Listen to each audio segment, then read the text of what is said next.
राज्यात ठिकठिकाणी उत्साहामध्ये हा सोहळा साजरा होतोय। कुर्ल्यामध्ये जाऊया। कुर्ल्यातील भारत सिनेमामध्ये 500 किलो लाडू वाटप करण्यात आले। तसंच जय श्रीरामच्या घोषणा आणि फटाक्यांच्या आतषबाजीमध्ये दिवाळी साजरी झाली।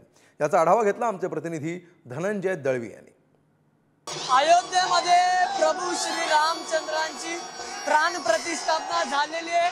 आपण जर पाहिलं तर कुर्ला परिसरात स्क्रीन लावण्यात आली होती। नरेंद्र मोदी यांच्या उपस्थितीत हा सोहळा जो आहे तो पार पडलेला आहे आणि कुर्ल्यामध्ये जल्लोषाचं वातावरण जे आहे ते आपण पाहू शकतो।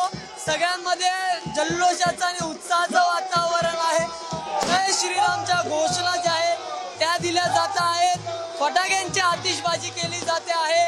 आज सगळ्यात मोठा दिवस होता। राम भक्त जे आहेत त्यांच्यामध्ये हे उत्साहाचं वातावरण आहे। ढोल ताशांच्या गजरामध्ये हा आनंद उत्सव जो आहे तो साजरा केला जातोय।